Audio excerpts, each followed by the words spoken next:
버섯 산행길에 오르겠습니다. 참 비가 많이 왔습니다.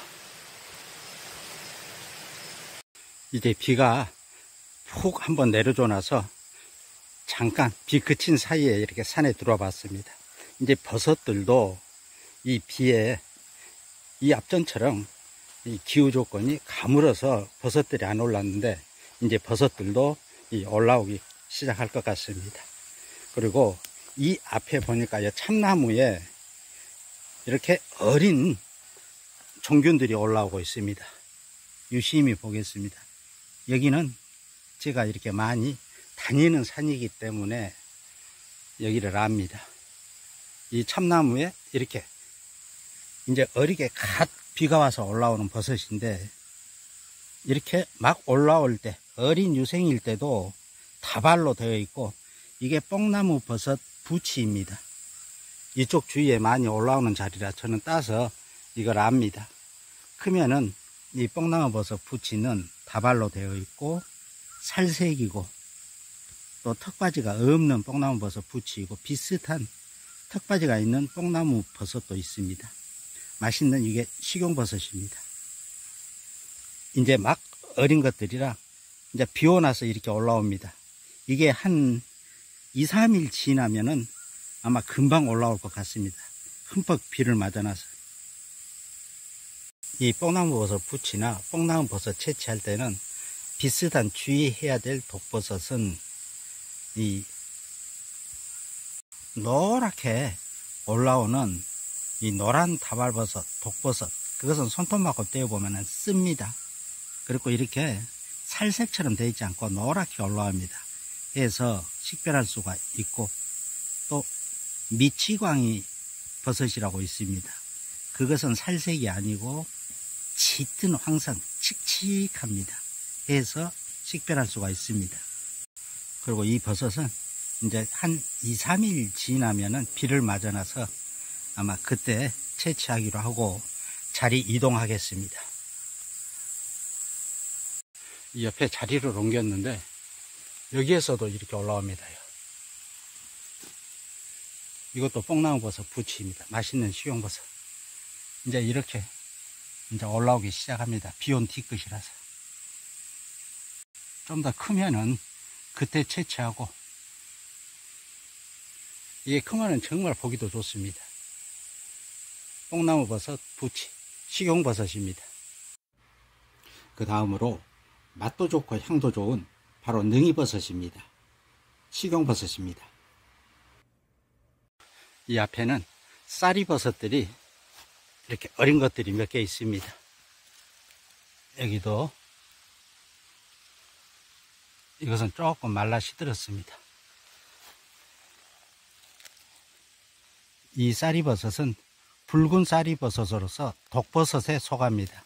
이 붉은 쌀이나 노란 쌀이는 독버섯에 속하고 또 식용 쌀이들 같은 경우에도 이 쌀이버섯 종류들은 식용버섯일 경우에도 이 끓는 물에 삶아 가지고 2, 3일 찬물에 충분히 우려내서 이렇게 소고기하게 볶아 먹고 다양하니 식용합니다. 잘 우려내지 않으면은 설사나 거의 배탈 그런 것이 많이 발생하죠. 쌀이버섯 종류입니다. 근데 이 쌀이버섯을 좋아하시는 분들은 이 붉은 쌀이버섯, 이 독버섯도 이 삶아 가지고 한 3, 4일 충분히 우려내 가지고 또 식용하는 그런 분들도 많이 있습니다. 하지만 원칙적으로는 이 붉은 쌀이는 독버섯입니다. 쌀이버섯입니다. 비가 내린 뒤로 이 산행길에 버섯 산행 들어왔습니다. 이쪽에는 이렇게 낙엽 사이에서 이렇게 하얗게 버섯들이 이렇게 올라오고 있습니다. 한 군데 나면은 그 주위에 물이 지어서 납니다. 자세히 보면은 이제 비에 많이 젖었습니다. 해도 이 정도는 상태가 양호합니다. 바로 흰털 깔때기 버섯입니다. 처음에는 흰털이 있다가 크면서 흰털이 없어지고 또 성장하면서 가시 주름이 잡힙니다. 그리고 주름살을 보면은 이렇게 끊어지지 않고 대에서 이어져서 나팔 모양으로 느타리 버섯처럼 주름살이 닮았습니다. 그래서 땅 느타리 버섯이라고도 부르는 흰털 깔때기 버섯입니다. 버섯 도감에는 식독 불명으로 되어 있지만 대부분의 사람들이 식용을 하고 또 이것 먹고 부작용이 있었다 하는 그런 보고는 없습니다. 여기도 이제 비가 와가지고 갓이 많이 펴졌습니다. 펴지기 전에 것이 식용하기는 좋습니다. 이 주름살이 특징인 흰털 깔때기 버섯, 땅 느타리 버섯입니다. 이쪽의 것은 이제 갓이 완전히 펴져 가지고 이렇게 이 정도면은 너무 커 가지고 식용하기는 좀 그러겠습니다. 여기도 저 위에도 이렇게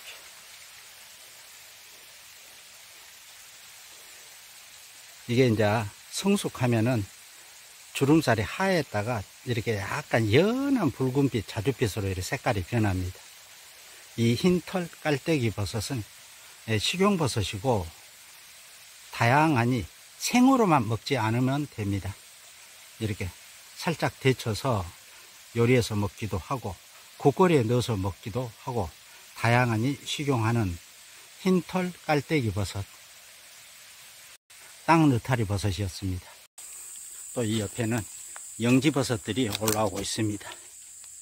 이제 조금만 더 하면 다 자라겠습니다. 거의 다 자랐습니다. 이것도 영지버섯입니다. 약용버섯 중에서는 최고죠.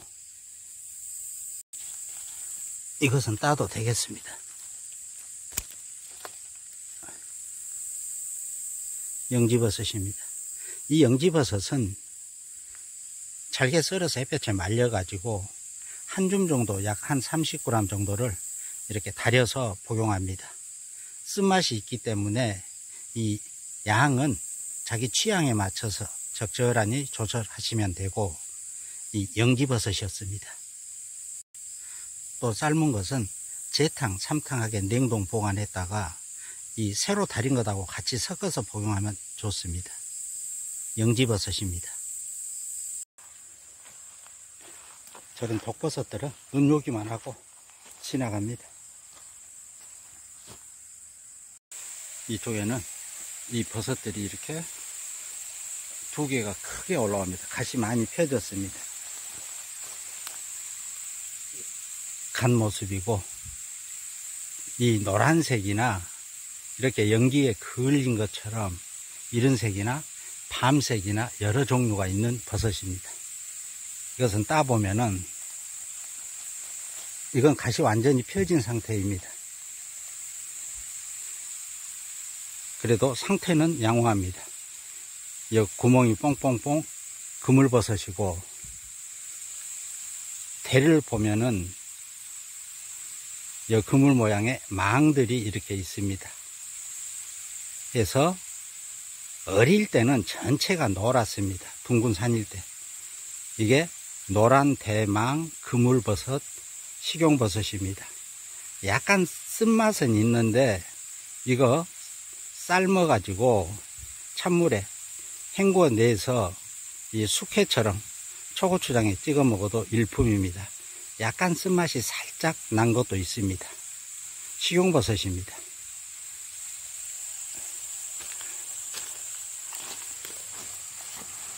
이건 갓이 펴져 가지고 이제 참 큰 상태입니다. 헌데 상태는 양호합니다. 그물버섯, 그물망 대가 대는 단단하고, 이렇게 어릴 때는 둥근 산이고 이제 지금은 갓이 펴진 상태인데 노란색, 갈색, 또 밤색도 있습니다.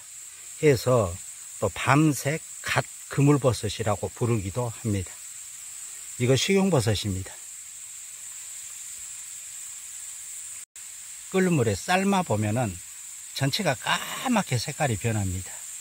그리고 어떤 것은 약간 쓴맛이 살짝 우러나기도 합니다. 고목나무에 이 붉은 덕다리 버섯이 이렇게 참 이렇게 많이 올라옵니다. 이 덕다리 버섯은 닭다리 버섯이라고도 하는데, 들어온 것은 데쳐 가지고 식용하고 이렇게 크면은 딱딱해지고 하얗게 색깔이 변하죠. 푸석푸석하죠. 그럴 때는 식용하지 않고 약용버섯으로 사용하는 덕다리 버섯입니다. 하도 풍성해 가지고 영상에 담습니다. 또 자리 이동해서 노란 망태버섯입니다. 독버섯인데 이제 비온 뒤끝이라서 비가 좀 흠뻑 내리니까 이제 저 버섯들도 올라옵니다. 이 버섯은 자세히 보겠습니다. 털밤 그물버섯입니다. 갓 윗면의 모습이고 이 그물 모양의 대가 특징입니다. 식용버섯 털밤 그물버섯입니다. 바로 이 옆에 이 버섯은 밤 색깔을 띠고 있는데 대가 길죠. 긴데 밤 그물버섯입니다. 털밤 그물버섯보다 대가 더 깁니다. 또 약간 휜 것들도 있습니다. 긴 대밤 그물버섯은 식독 불명입니다. 그리고 바로 구름버섯, 운지버섯입니다. 이 운지버섯은 약효가 뛰어난 버섯입니다. 항암에도 특히 좋은 효능이 있고 간 건강에 탁월한 효능이 있는 이 운지버섯입니다. 이 달여서 맛을 보면은 영지버섯처럼 그렇게 쓴맛이 없고 별 맛이 없습니다. 그러나 약효가 뛰어난 버섯입니다. 이 버섯을 자세히 보겠습니다. 이것은 벌써 변색이 됩니다.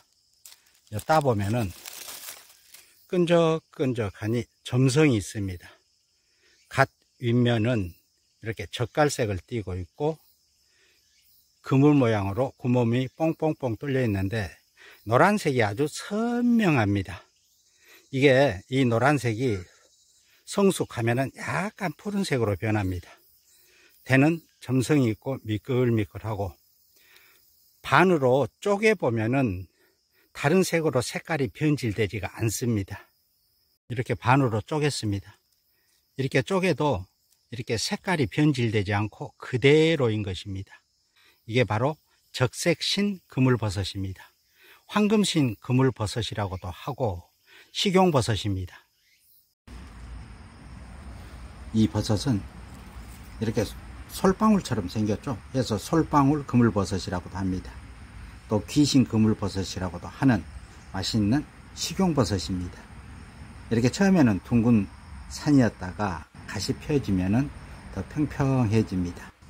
맛있는 식용버섯 솔방울 그물버섯입니다. 오늘은 능이버섯과 식용버섯, 약용버섯, 독버섯 13종류였습니다. 그럼 산약초나라는 다음 영상으로 또 찾아뵙겠습니다.